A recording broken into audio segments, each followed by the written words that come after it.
Hello, my name is Alejandra Segura. I am a sixth grade math teacher and a graduate student in educational administration.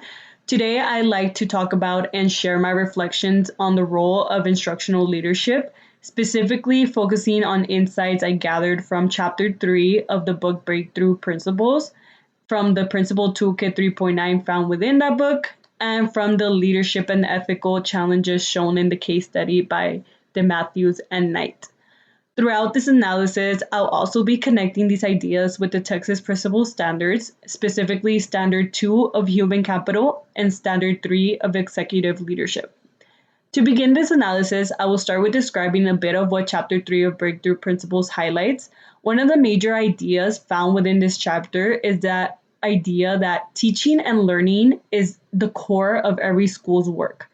As educational leaders, it is vital to serve as strong instructional leaders where we work side by side with teachers to develop and support a culture of high and shared expectations and of academic excellence.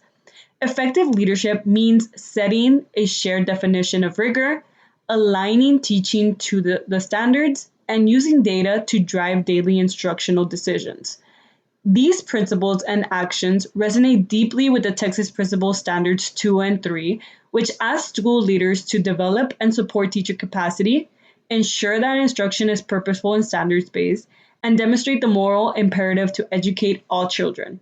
We see this within the example provided in the book with David O'Hara, a principal who took over a struggling school where only 2 out of 60 ninth grade students were on track to graduate.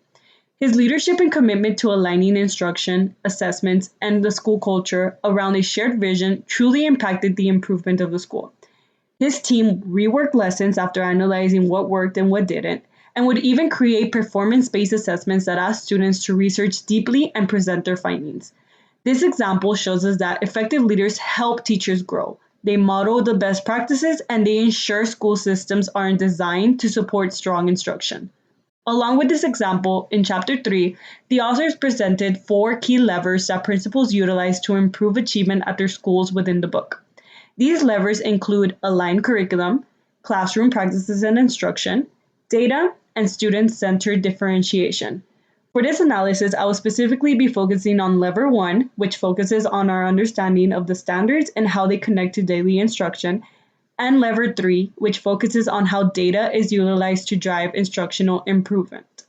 These levers will be utilized to analyze the questions within the Toolkit 3.9, which provides a framework for how leaders can reflect on and evaluate student progress and learning.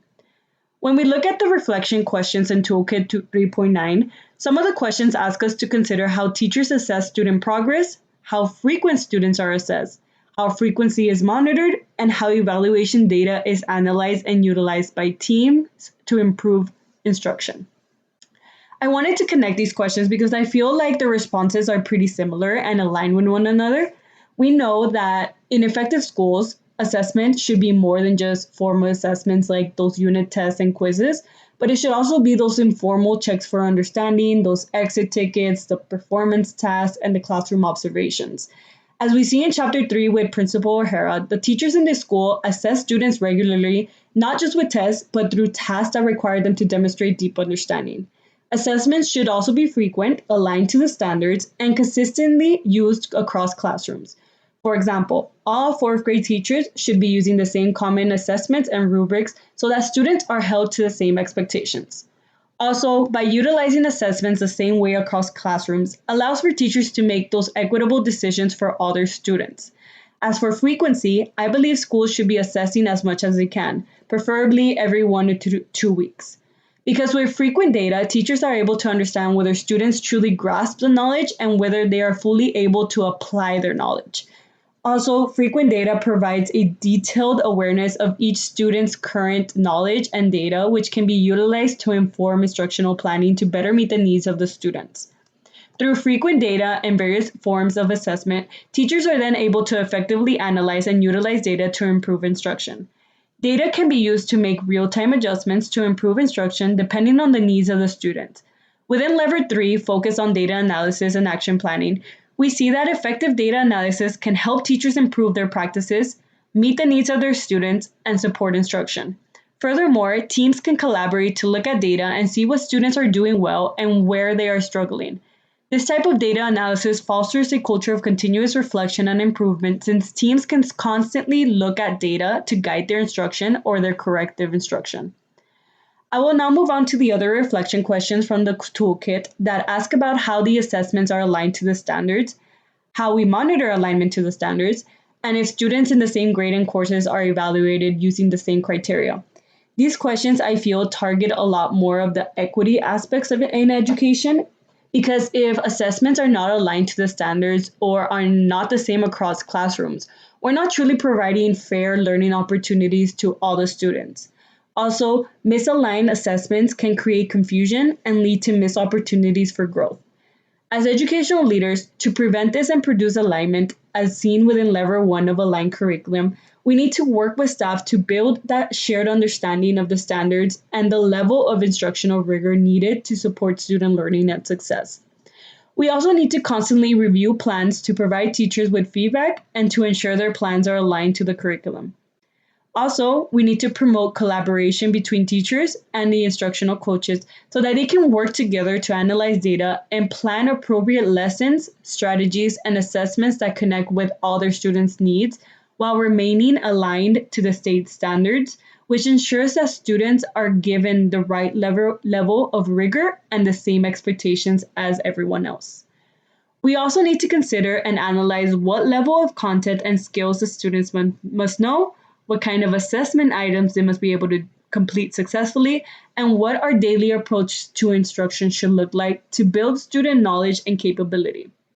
Teachers can also monitor that the assessments are aligned to the standards by analyzing state assessment questions or standard aligned questions in order to ensure the questions they provide to the students are rigorous enough and aligned to the expectations of what the students are expected to know and do. All these questions, actions, and practices align closely with Texas Principle 2 of Human Capital because as leaders, we are expected to develop our teachers' capacity to analyze data, implement standard aligned assessments, and make instructional decisions based on what they find. We need to ensure teachers know how to utilize data and create standards aligned lessons. We can't just assume that they know how. Therefore, we need to invest in coaching, in mentoring, and in collaborative practices to help build their skills and their confidence. Furthermore, these actions also align with Standard 3 of Executive Leadership because as leaders, we need to set those clear visions, communicate them consistently, and hold everyone accountable. We need to model what high quality instruction looks like and make sure our assessment practices align with that vision and those standards. We also need to model how to have productive discussions about performance for both the students and teachers. Without constant asking of these questions and doing of these actions, we risk falling into the trap of collecting data and producing lessons just for the compliance rather than for change, improvement, and meeting the needs of every student. This is the kind of issue we see in the DeMatthews and Knight case study, where Principal Martinez, a new principal, learns that her school and district have been collecting and monitoring data not to help the students, but to deny them access to special education services. In this scenario, teachers were seen being confused about the RTI process, unsure how to refer students, and some even believed they were not allowed to refer students for special education services if they were already in the dyslexia intervention programs. In these types of situations is when principal standards 2 and 3 become critical because as leaders, we need to develop our teachers, build capacity around instructional decisions, and also model integrity and prioritize the well-being of the students. This case challenges us to ask what kind of leaders we want to be and shows us that being ethical, student-centered, and focused on growth is what our schools need the most to improve. In conclusion, effective instructional leadership and strong schools are developed with the promotion of aligned curriculum with the standards and across classrooms, development of teacher capacities, data analysis for instructional decisions and assessments, and high expectations for all students. Toolkit 3.9 provides us with reflective questions that we can utilize to examine how well we're doing that work. The DeMatthews and Knight case study reminds us that leadership is not just about compliance, but also about courage and improvement. When these understandings are aligned with the Texas Principal Standards 2 and 3, we see how leaders have various responsibilities in setting expectations, supporting teams, and constantly monitoring progress in order to produce learning environments that are effective and moving towards improvement. Thank you.